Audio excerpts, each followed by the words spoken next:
एक लड़का था जो अपने माता पिता के साथ एक गांव में रहता था।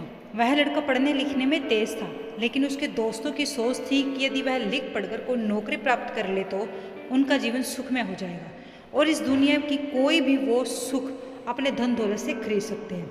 लेकिन वह लड़का अक्सर उनकी बातों से सहमत नहीं होता था, जिसके कारण उसके मन में अनेक विचार आते रहते थे। एक दिन की बात है, वह इसी बात का जिक्र उसने अपने पिताजी से किया और कहा कि पिताजी, क्या अगर हमारे पास ढेर सारा धन हो जाए तो क्या हम दुनिया के सबसे सुखी इंसान हो सकते हैं?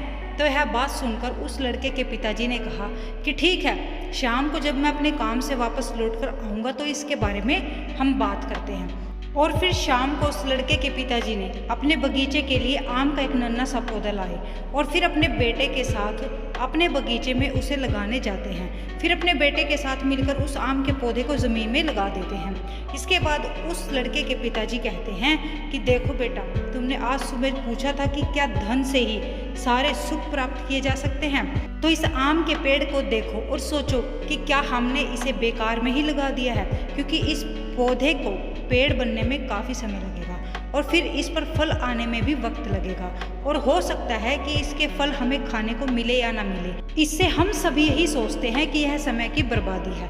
तो ठीक है, तुम ज़रा सोचो, अगर सब लोग यही सोचने लगे कि भला हम क्यों पेड़ लगाए, अगर हमें फल खाना ही है तो हम अपने पैसों से बाजार से फल खरीद कर खा सकते हैं, जो कि बिना समय गवाए तुरंत मिल जाता है। तो सोचो, जब सबकी यही सोच होगी कि धन से सब कुछ खरीदा जा सकता है, ऐसे में कोई भी इन पेड़ों को नहीं लगाएगा।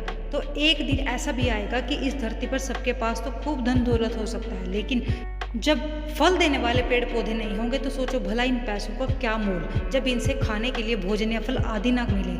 तो सबसे पहले हम सभी को अपनी सोच बदलनी चाहिए, तभी इन पैसों की कीमत हो सकती है।